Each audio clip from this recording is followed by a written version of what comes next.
काम बड़ा या छोटा नहीं होता। एक छोटे से कस्बे में शंभू शिल्पकार रहता था।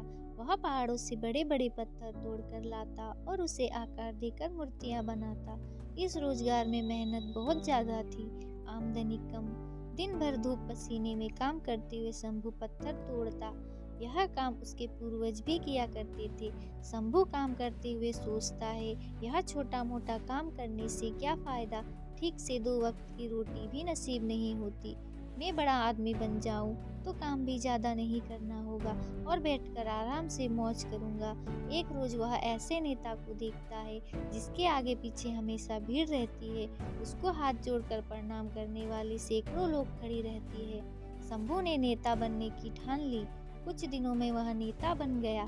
नेता बनने के बाद जब वह एक रैली कर रहा था, धूप काफी तीव्र थी। धूप की गर्मी वह सहन नहीं कर पाया और बेहोश होकर वहीं गिर गया। होश आने पर उसने पाया वह बिस्तर पर लेटा हुआ है। बिस्तर पर लेटे लेटे वह सोचने लगा कि नेता से बलवान वह सूर्य है, जिसकी गर्मी कोई सहन नहीं कर पाता। मुझे अब सूर्य बनना है। कुछ दिनों बाद वह सूर्य भी बन गया। शंभू अब गर्व से चमकता रहता और भीषण गर्मी उत्पन्न करता।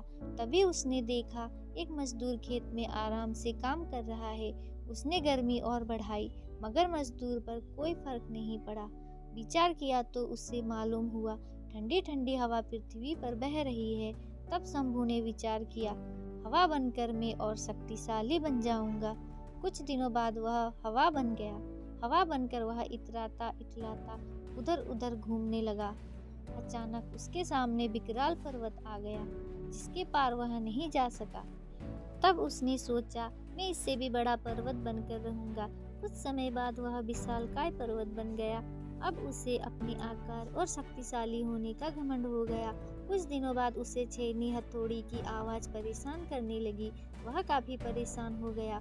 उसकी आवाज इतनी कर्कश थी जो उसके शरीर को तोड़े जा रही थी। आंख खुली तो उसने देखा एक शिल्पकार उसके पर्वत को तोड़ रहा है, लेकिन अब वह मजदूर नहीं बनना चाहता था। वह काफी परेशान था।